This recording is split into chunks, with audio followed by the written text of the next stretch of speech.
Horror fans rejoice! Tokyo Ghoul is Tokyo cool. Yes, my friends, a brand new anime season is upon us, and coming with it is a brand new horror-themed anime series called Tokyo Ghoul. And if the first episode is any indicator, I think this series is going to be a lot of fun. The first episode was a bloody success, and that's not just a pun on the fact that there was tons of gore and blood and limbs being lopped off left and right throughout this week's episode. It just did a really great job of hooking me in and getting me interested to see what the rest of the series is going to offer.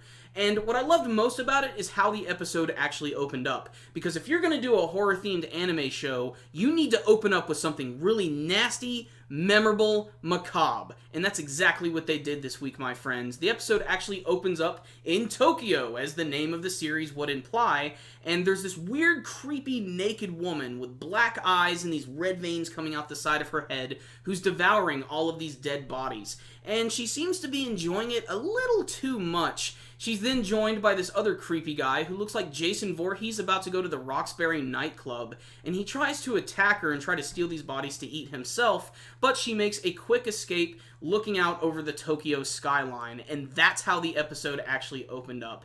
And it was disturbing to say the least, and it really set the groundwork. But this is when we're finally introduced to our main characters. The main character of the series is Kaneki. He's this timid college student, and he's joined by his friend Hide, and they're living in this world where humans coexist with these creatures known as ghouls. And ghouls essentially are like super zombies. And I only say that because they constantly crave human flesh, and they go all over Tokyo trying to devour humans. The catch is, they still have their personality, and they even have some special powers, it seems. But what's really interesting here is they only really need to eat like one human to sustain themselves for an entire month. However, there's this one ghoul who's going around and eating multiple people, and this is known as the binge eater, and this is clearly the woman who was seen at the very beginning of the episode. As fate would have it, Kaneki is about to go out on a date with this girl. In fact, the minute you realize who it is, you can almost see the counter appear in the corner of the screen saying, it's only a couple of minutes before Kaneki's gonna get his shit fucked up, but I really love the build-up to it. The whole point of this scene, too, is they also introduce us to a lot of the other characters who are going to be in the series. There is Kaneki's good friend Hide, and there's also this girl at this cafe by the name of Toka, and she seems like she's going to be pretty important, and she makes a very big impact at the end of the episode.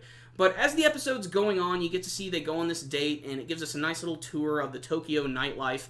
But it gets progressively creepier as Kaneki is walking this girl home, and then she finally brings him into a dark alley and starts to transform into her ghoul form, which just makes her eyes turn black. But then she has these red spider leg-like things erupt from her back. She looks like a creature out of Resident Evil, and then she starts to hunt down Kaneki and slowly kill him by impaling him slowly. But due to a little bit of a mishap, she ends up maybe getting killed when all of these big steel beams come down and fall on top of her. And then suddenly we go to this hospital scene where Kaneki is there, and he's having a brand new implant put into him, and it's that one demon girl's or the ghoul's girl's eyes. So now one of his eyes is a ghoul eye, so he's like half ghoul. And because of this, he can no longer eat human food. And the rest of the episode is him sort of having to like come to terms with the fact that he's going to be transforming into a ghoul. And there's a scene where his friend left him a lot of food, and he keeps trying to eat it, but he keeps throwing it up. So he goes out to sort of walk all of this off, but the more he's around people, he starts to like smell them, and he almost seems like this is going to be like a big smorgasbord for him, like he's getting really like hungry. And it's a really disturbing scene, especially when he just stops in the middle of all of this Tokyo traffic, and he's just constantly looking at people and children and girls and commenting about how good they would be to eat. It's really messed up, and it makes me realize, wow, this guy's going to be the main character of the show. This is going to be a very dark show. But at the end of the episode, he has another confrontation with a group of ghouls, this one guy who seems to have a relationship with his friend, and he starts to mess with Kaneki because he's sort of like on his territory. Ever since this one binge-eater ghoul girl like left, apparently he's been trying to take over, and that's when that one girl, Toka, shows up, and she kicks a lot of ass here. She basically scares that one guy away. And then she's just sort of wondering what's up with Kaneki, and this is the part of the episode which I think is probably the creepiest and most disturbing, and it's definitely going to set the tone. apparently at this point, Kaneki is, like, between human and ghoul, and he's trying to, like, stay as human as possible because he knows if he starts to eat human flesh, even if it's just given to him, there's no going back at this point, and he's going to lose his humanity. And he's sort of fighting with himself, and it's creepy because this girl Toka's like, here's a human hand, eat it. And it's just like, it'll help him, and you want him to be okay, but at what cost? It's so disgusting and creepy. But he decides he's not going to do that, and then Toka grabs a little bit of human flesh, shoves it into his mouth, forcing him to eat it, and that's the last scene you see of this week's episode, and it was really awesome. I have a lot of questions, you know, first and foremost, about the series, like how it's going to work, because at the end of the episode, they almost sort of made it seem as if the ghouls are sort of in line with each other, like some of them team up with each other, some of them have specific territories maybe they'll stay in, there might be, like, different groups of ghouls.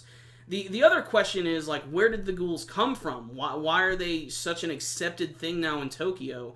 And, you know, like, obviously, they're on the news. People know the ghouls exist. You know, I'm amazed there are that many people just wanting to willingly walk outside at night in Tokyo, because these things are disturbing and nuts. But I'm really interested to see, like, what this girl, like Toka, how she's going to interact with Kaneki, if they're going to form, like, a team, if there's, like, a secret underground organization of, like, half ghoul people. Maybe she's not full ghoul herself. But obviously it has something to do with that transplant, and I'm imagining that one demon ghoul, like Rize, she might actually be kind of like the demon inside of him, because there's a scene when he's looking in the mirror and the eye actually appears, and you can see her reflection right behind him, almost as if she's like the manifested spirit, like, behind him. And I don't know, like, there's so many questions for the show, but what I will say is the animation looked really fantastic. All of the backgrounds, that's something that I think is really important in anime series. They all looked really good and convincing, and I loved the scene where Kaneki and Rize were walking home, and it got just progressively creepier. First they were in all of the light in Tokyo and everything, and as they slowly started to get into the back alleys, it looked disturbing. That was one of the creepiest looking, like, slides I've ever seen on a playground ever. I don't know, it really made the atmosphere all that much better. The actual action scenes themselves, though few they may be, were really awesome. When Rize went through her transformation, it was very disturbing. Like, all of her movements and everything are very vivid and wild and crazy, and it just makes me really excited to see what they're going to do with the rest of the series. Toka is a badass. This is just a superficial thing. The fact that her name is Toka, I really hope that there's going to be another character by the name of Razar. TMNT fans, you'll get what I mean, but still, I really can't wait to learn a little bit more about the show. There's just a lot of questions after seeing the first episode. What I will say is, if you're a fan of action and horror-themed anime series, check this out.